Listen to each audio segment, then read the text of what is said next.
So, you know, it's interesting because um, there is resistance that actually is very genuine. You know, there's a clarity in the no that is there. Or, you know, this is not what I want. You know, this doesn't feel good right now. You know, whatever it is. Um, And what I'm hearing from you is that because you've not allowed yourself to really listen to that because it was personal, Yeah. Yeah. and it wasn't spiritual to allow that to really be true, Mm. whatever it was. Mhm. Um, you know, you've kind of overridden that a lot Mm. Mm. and forced yourself into directions which weren't true for you, you know, which were just not what in harmony with what was there for you. Mm. Mm. And you know, it's so it can be such a spiritual trip to do on oneself, to kind of deny everything that may show up as personal, but actually it just shows up.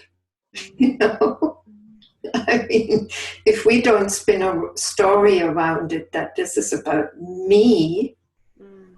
you know, it just shows up here. You know, it's like, I just don't like loud noise, or, you know, this doesn't feel good to me. Mhm. And then this is just what it is. Mm. And because it shows up so strongly in you, it's like it's actually calling your attention Mm. to it. You know, it's like your kind of inner guidance system that says, don't go there because it's not good for you. Mm. Mm. And I feel as well that what is it I'm trying to say? Something of this this body has always been incredibly sensitive, incredibly so. Mhm. And I've tried to dampen that down Mhm.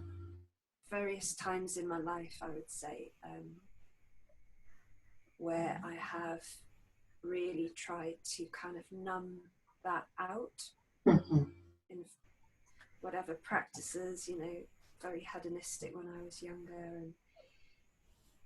And but it's just a reality. Yeah. This body, this particular body, the way it's wired is incredibly sensitive to lots of feeling states, Mhm. and that's just, yeah, it's just the way it is. Mhm. And it's, yeah, it's kind of clear, really. There's no, what's the resistance with that? Like, why is that a problem? You know, it Mhm. just needs to be managed. Yes. Right? Well, you know, often these things were a problem for those around us as children. It Mm. was Mm. like, uh, you know, it was usually not taken seriously by the adults around us. Mm. So we learned to kind of not listen either because they didn't listen. They didn't take these sensitivities seriously. Mm. And then later on, you know, there was a spiritual thing twist that got put on top of it that said, oh, it's not, you know, it's not spiritual to be so self-centered and so kind of, you know, we should be above this. But Yeah. the fact is, you know, this is how this is how we show up, Mm. just like that. Mm-hmm. Mm. Absolutely. And I do feel, you know, like for whatever reason, this teaching, I think you pointed that out first week, to me particularly, I would say, is, you know, it can be in quite a tantric expression of the whole body, all sensations, you know, all aliveness, all what presents itself. And I think there's times in the traditions that I've perhaps followed where there's been a denial of that somehow. Or not a denial, perhaps just not focused on. It's not focused on as relevant, important. So it feels like there's such a huge return to that, as actually this is what needs to be met. All of it. No.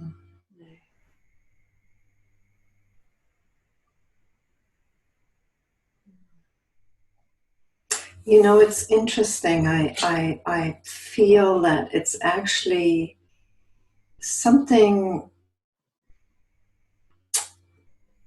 that's been so strong in all spiritual traditions, you know, this distinction between, you know, the spiritual life and the what's it called, the family, the householder. Or, you know, the spiritual life, which was all about abstinence, you know, not being concerned with anything sensual, physical, material, and, you know, the other, you know, the other life that was just about that. And so there have been all these distinctions which have been made throughout history in a lot of spiritual teachings, maybe not all, but a lot of spiritual teachings.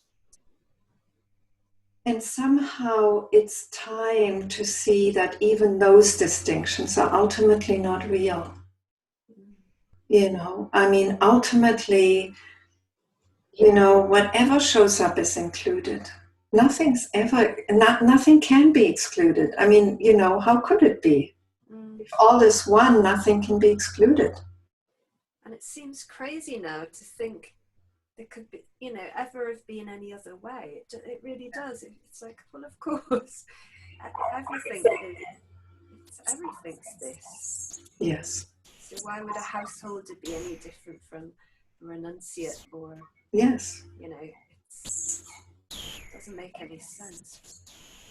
Well, you know, traditionally there was a distinction. I mean, there was a distinction between monks and nuns and householders, and, you know, people whose lives were, you know, centered around the spiritual life, and people whose lives weren't. But, you know, somehow this is a time of even letting those distinctions go. And realizing that any life, you know, can be fully spiritual and fully human. There's no need for making that separation anymore.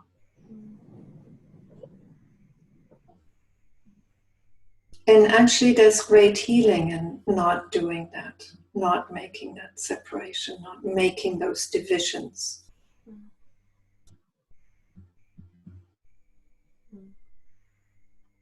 Because then the spiritual can come fully alive, you know. I mean, because everything's included.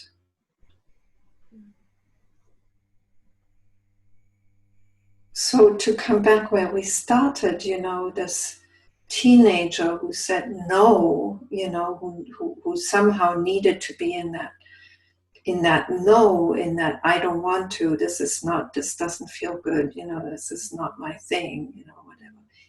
It's like that has a place too, you know, because it's a clarity that's beautiful, you know, it's a clarity that says, no, that's simply not good for me. Or that's not where I'm going, where I is not the owner of this feeling. I is just, that's what shows up here, you know. That's what feels good or doesn't feel good here. Mm. Mm.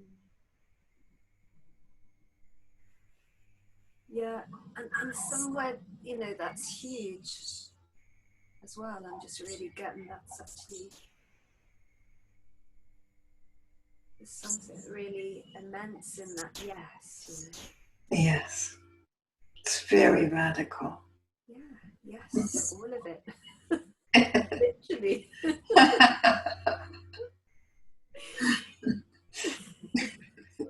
And you won't survive that, yes.